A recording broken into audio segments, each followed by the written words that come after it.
এরকম দোকানে সে করছে আবার কয় আল্লাহ শুধু ওরা যদি আমি পাইতাম মধুপুরের পিসাবের মতন ওর পাশা দিতাম চারটা বাড়ি আর সামনে দিতাম ওরে মনে করেন 8টাওয়ালা বাড়ি।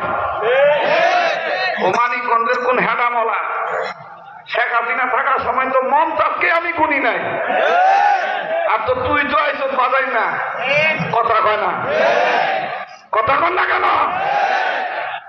আল্লাহ বলে নাজবার করছে, আবার কইছে আল্লাহর আগাও ঠিক নাই কোরাও ঠিক নাই। আবার এইটার পক্ষে যুক্তি খণ্ডন কইরা বিচক্ষণ কিন্তু বুদ্ধিজীবীরা কইতাছে যা পালা গান করবার গেলে এরকম হয়। হ্যাঁ, পালা গান করবার গেলে এরকম হয়, একজন আর একজনকে বুঝাইবার গেলে এরকম কথা কওয়া লাগে, তাই আল্লাহ গালি দিয়া। হ্যাঁ, আমার বন্ধুগণ, ফাউলদের কথা হলো ফাউল। কোরআন হাদিস দিয়ে যারা কথা বলে তারা রাইট কথা বলে, ঠিক কিনা বলে?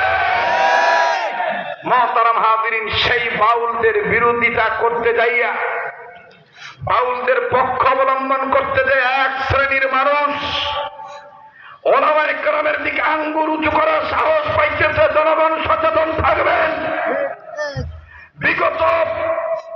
বিগত জালেম এর পক্ষে যারা ছিল তারা কিন্তু সবাই পলায় নাই, ওট পেতে আছে, সত্য বেঁচে ঘুরতেছে,